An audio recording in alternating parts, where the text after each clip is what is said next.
네, 이 자리까지 나오신 모든 분들 진심으로 환영합니다. 네, 앞서 예배를 시작할 때도 말씀드렸지만은 저희는 주중에 다른 모임이 없기 때문에 오늘 성탄 감사 예배로 함께 모였습니다. 성탄을 감사하는 것은 성탄의 의미를 잘 알고 할 때 진정한 감사가 될 것입니다. 그래서 우리는 지난 12월 첫째 주에는 참 하나님께서 타락이 있는 그 자리에서 우리에게 새로운 생명을 주시겠다 약속하시는 그 첫 번째 약속에 대한 말씀을 살펴보았고, 그리고 그 약속의 말씀을 받았던 구약의 많은 성도들이 그 약속 시기란 되기를 기대하며 살았지만 그 성도들의 그 당시에는 실현되지 않았습니다. 그럼에도 그 말씀을 그대로 기억하고 외쳤던 미가 선지자의 그 선언에 대해서도 살펴보았습니다. 그리고 오늘 그 약속대로 오신 그리스도라는 제목으로 오늘 말씀을 살펴가기를 원합니다. 오늘 우리가 읽은 본문은 예수님께서 태어나심과 관계해서 천사가 목자들에게 나타나서 선포한 그 내용들입니다. 근데 이제 여러분들께서 잘 아시겠지만은 원래 요셉은 집안 출신은 다윗 집안 출신이기 때문에 집안의 뿌리는 베들레헴에 있는 것이 맞습니다. 그러나 요셉이 사는 곳은 나사렛이라는 동네였습니다.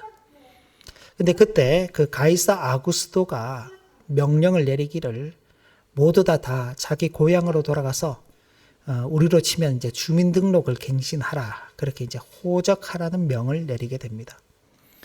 아마 여러 가지 이유가 있었겠지만 어쨌든 그 일로 인해서 이미 만삭 중에 있던 이 요셉과 마리아도 나사렛에서 베들레헴으로 가야 했습니다. 그런데 베들레헴에 이제 당도했지만 아직 갈 길이 멀었고 여관을 찾아서 갔는데 여관에 머물 곳이 없어서 결국 짐승들이 머무는 그 헛간에서 아기 예수가 태어나게 되고 강보라는 그 천에 싸서 구유에 이렇게 누워놓은 그런 상태입니다. 오늘 누가복음 2장 1절부터 이 내용을 보면 그런 내용이 기록되어 있습니다. 그리고 이제 장면이 바뀌어서 들판에서 캄캄한 밤에 양들을 지키고 있던 목자들에게 천사가 나타나서 이르는 말씀입니다. 그 깜깜한 밤에 천사가 나타나서 이렇게 이제 큰 소리를 외치게 되자 이 천사들은 두려움에 빠졌습니다. 왜냐하면 아무도 없는 곳이잖아요. 근데 갑자기 빛이 발하고 천사가 나타나서 큰 소리를 이렇게 외치게 될 때는 사람이 이렇게 좀 무서움에 빠지게 되는 것입니다. 그러자 천사들은 그들에게 두려워하지 말라, 무서워하지 말라 그렇게 이야기를 합니다. 이건 단순히 그냥 겁내지 말라, 두려워하지 말라는 말이 아니라 죄와 죽음의 어둠 속에 있는 인류에게 찾아오시는 하나님의 마음이 무엇인지를 표현해 주는 것이다, 그렇게 볼 수 있습니다. 지금 하나님께서 이 천사들을 보내신 것은 세상을 심판하시겠다는 말씀이 아니라 큰 기쁨의 소식을 전하시겠다는 것입니다. 우리가 창세기 말씀에도 살펴보았지만은 사탄, 뱀의 유혹을 받은 첫 사람이 선택한 것은 무엇인가요? 죽음을 선택했습니다. 하나님께서 선악을 알게 하는 나무의 열매를 먹으면 반드시 죽을 것이라고 말씀했어요. 근데 그 하나님의 말씀은 무시하고 뱀이 너희 눈이 밝아져서 하나님처럼 될 것이다 라는 그 말을 듣고 그걸 선택을 했죠. 자기들은 눈이 밝아지고 하나님처럼 될 것이라는 것을 선택했지만 결과는요, 하나님의 말씀대로 죽음이 찾아오게 되었습니다. 그런데 그런 사람들의 선택에 대해서 하나님께서는 어떤 선택을 하셨느냐? 그들에게 새 생명을 주시겠다는 약속을 하시죠. 여인의 후손과 뱀의 후손이 서로 대적하게 될 것인데 뱀의 후손은 여인의 후손의 발 뒤꿈치를 상하게 할 것이지만 여인의 후손은 뱀의 머리를 상하게 할 것이다. 그죠? 굳이 설명을 다 안 해도 여러분들이 딱 들으면 감이 오실 겁니다. 머리가 깨지는 게 더 치명적입니까? 발 뒤꿈치가 까지는 게 더 치명적입니까? 하나님께서 그렇게 여인의 후손을 통해서 인류에게 새로운 생명을 가져다 주시겠다 약속하는 것입니다. 그러니까 하나님께서 이제 그때가 되어서 드디어 큰 기쁨의 소식을 전하기 위해서 당신의 천사들을 이 땅 가운데 보내신 것입니다. 그런데 참 아이러니한 것은 이 큰 기쁨의 소식을 가장 먼저 들은 사람들이 그 당시에 왕궁의 귀족들도 있죠. 그리고 성전에는 제사장들도 있습니다. 그들은 성경을 연구하는 사람들이니까 누구보다도 메시아가 오기를 기다리고 그 메시아가 오기를 참 간절히 그렇게 소망했을 것입니다. 그런데 그들에게 나타나지 않았어요. 그리고 들판에서 양을 치는 목자들에게 나타난 것입니다. 당시 목자들은 사회적으로 찬대받는 계층들이었습니다. 왜냐하면 대부분 가난한 농부 출신이었기 때문에 교육을 받지도 못했습니다. 그러니 참 사회에서는 좀 천시되는 그런 계층들이었고 종교적으로는 부정하다고 여겨졌습니다. 왜냐하면 아무래도 들판에서 오랫동안 머물러야 하기 때문에 몸이 깨끗하지 않잖아요. 정결법이라든지 이런 것들을 지키지 못하고 또 안식일을 지키지 못하는 그런 일들도 많았기 때문에 종교적으로는 부정하게 그렇게 여겨졌습니다. 그러다 보니 목자들이 뭘 보고 증언한다 그러면은요, 법정에서 증거로 채택도 해주지 않는 것입니다.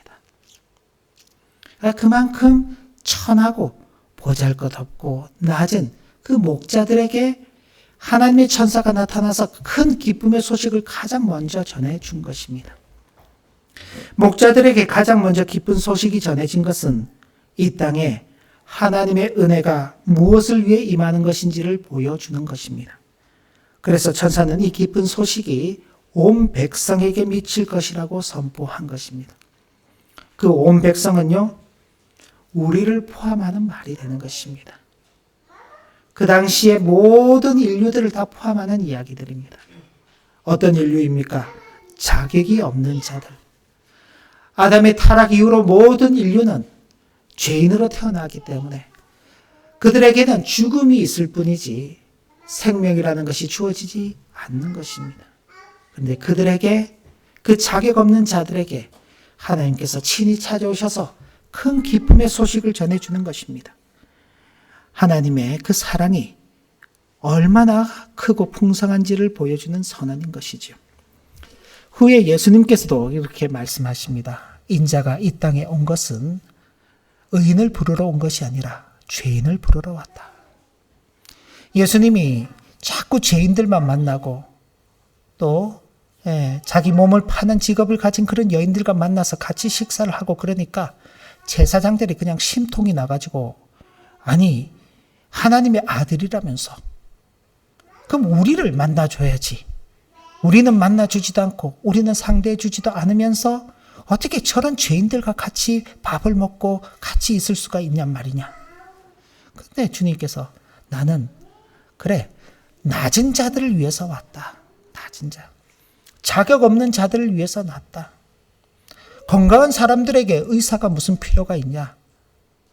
병들고 힘없고 약한 사람들에게 의사가 필요하지 않냐. 나는 그래서 죄인을 위하러 왔다. 그렇게 말씀하신 것입니다. 그러니까 하나님의 사랑은요, 그렇게 높은 곳에 계시는 그 하나님께서 가장 낮은 곳으로 오시는 겁니다. 그분 그리스도의 태어나심까지도 마찬가지지 않습니까? 우리는 그리스도께서 이 땅에 참 왕으로 오셨다고 그렇게 찬송하고 그렇게 또 이야기도 하지만은 그 왕으로 오신 분은요, 말 구유에 누워 계시는 분이라니까요. 여러분들 중에 그렇게 태어나신 분 계세요? 다 좋은 병원에서 태어나시고 막 그러잖아요. 그죠? 좋은 시설이 갖춰진 곳에서 태어나고, 또 요즘은 또 태어나면은 그냥 또 집으로 안 가잖아요. 또 좋은 또 조리원에 가서, 그죠? 가서 또 다 하고.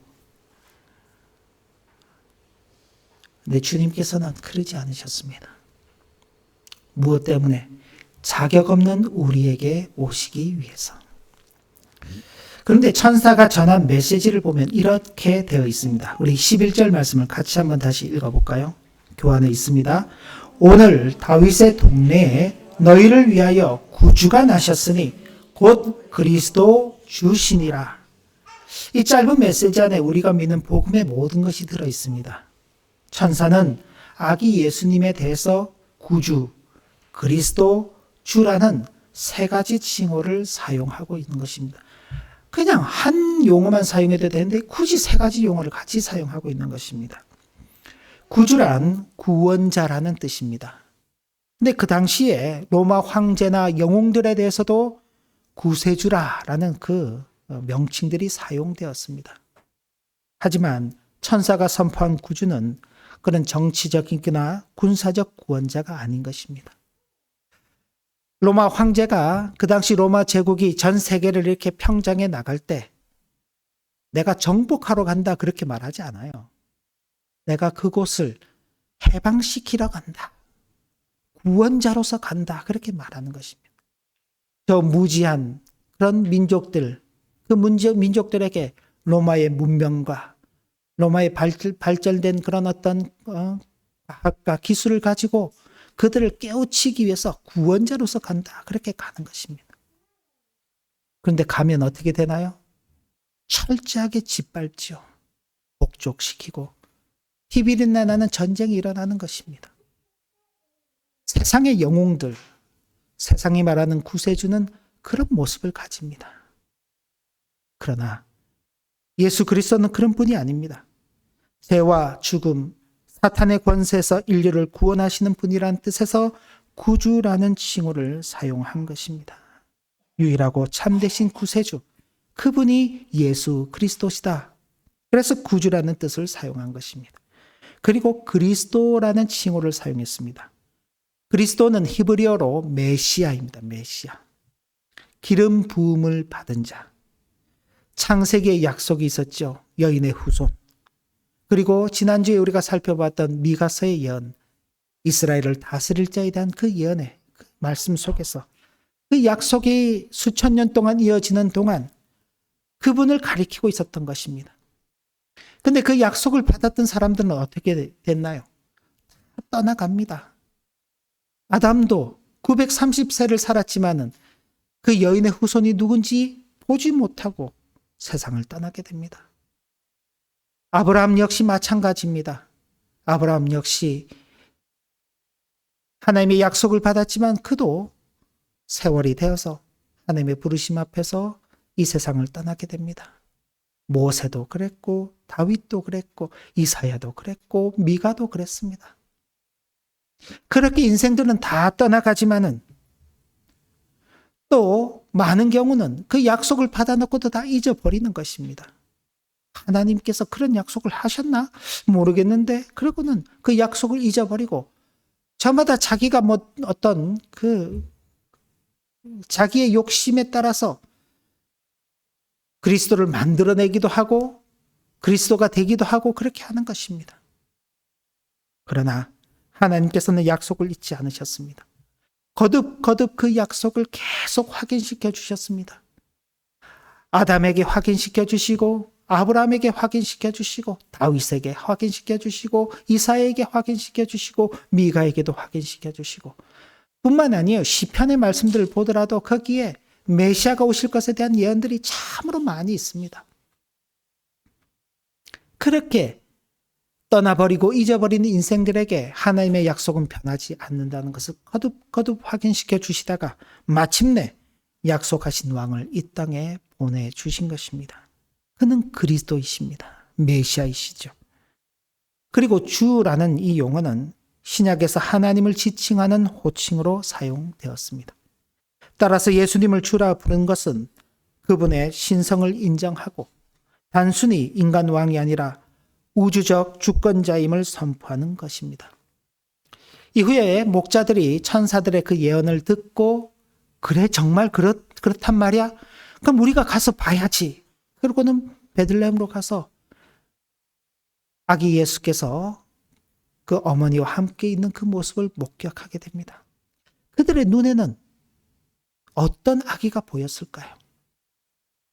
이런 말씀 없이 그들이 봤다면 그냥 참 보잘것없는 그런 한 아기가, 오죽하면은 여간도 아닌 그 여간에 딸린 짐승들이 머무는 그 마구간 말구 위에 누워있는 그 아기를 보고 그가 우주적 주권을 가진 그런 주라고 생각하겠습니까?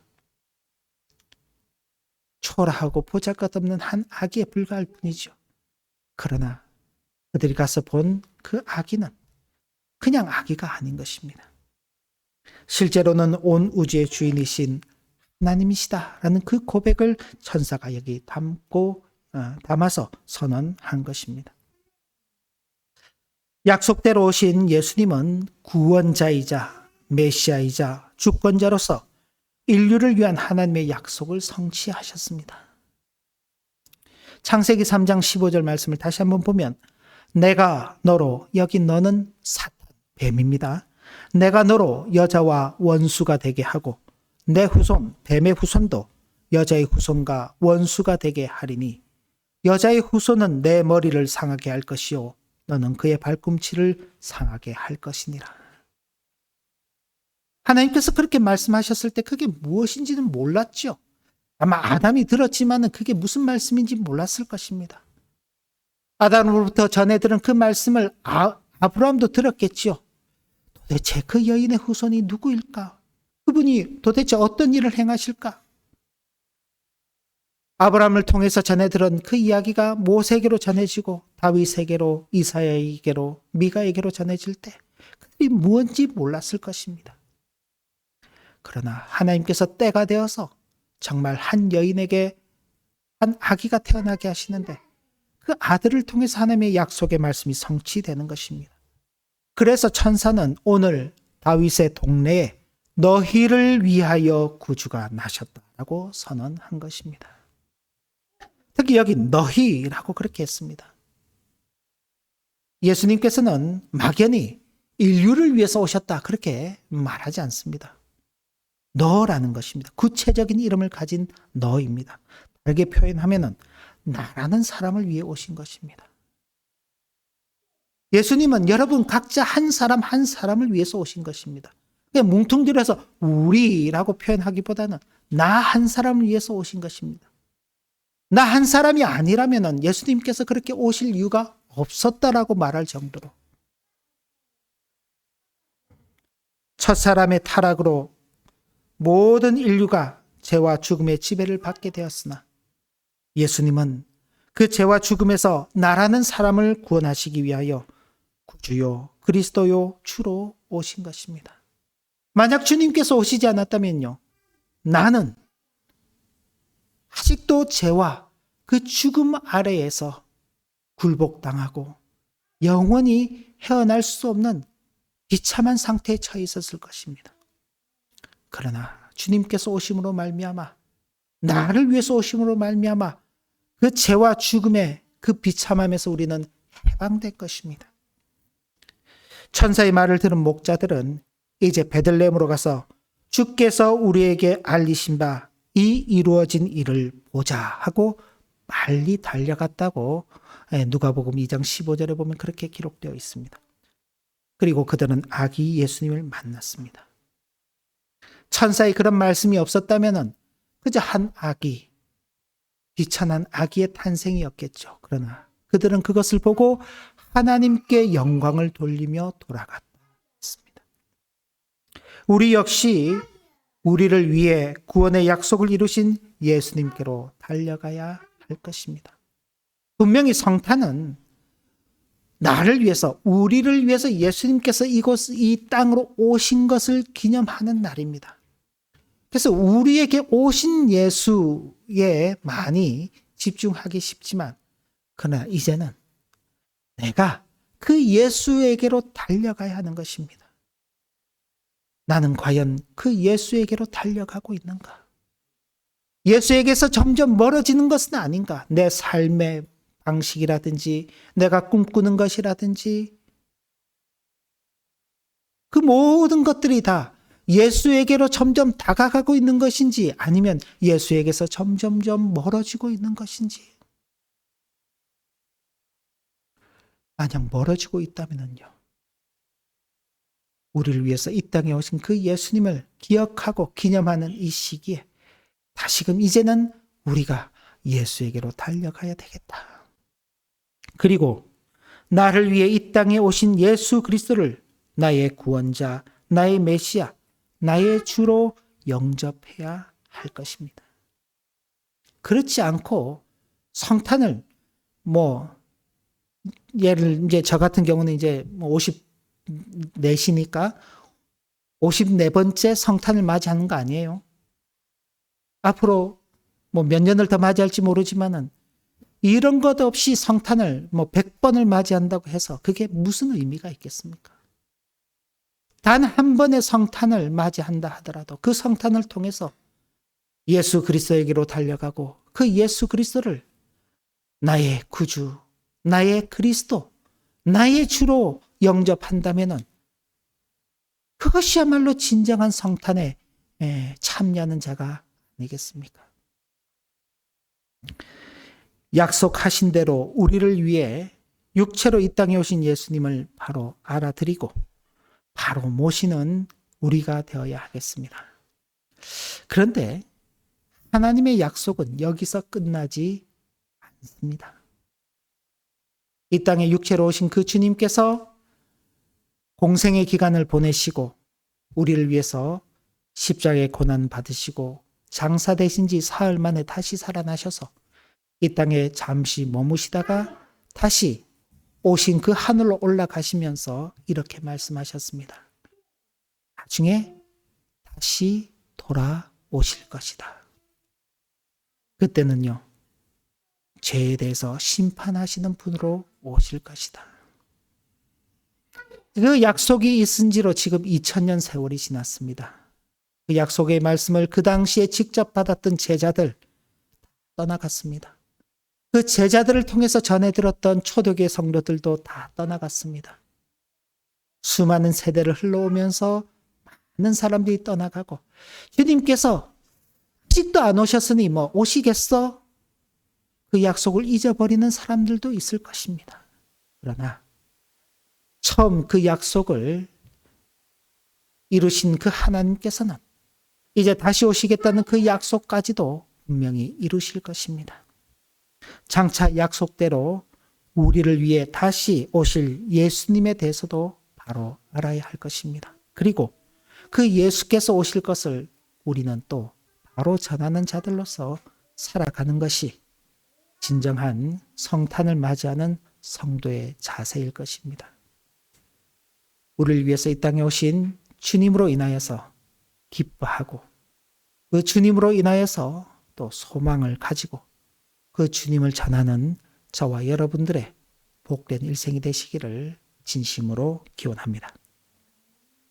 하나님 아버지, 주신 교훈의 말씀을 마음에 새기며 약속대로 오신 그리스도, 그 그리스도는 바로 나를 위해서 오신 분이심을 분명하게 확신하는 가운데 그 그리스도를 나의 구주요, 나의 그리스도요, 나의 주로 받아들이고 그 주님을 전하는 삶을 살아가는 신실하고 복된 우리 하나교회 모든 지체들 되게 인도하여 주옵소서.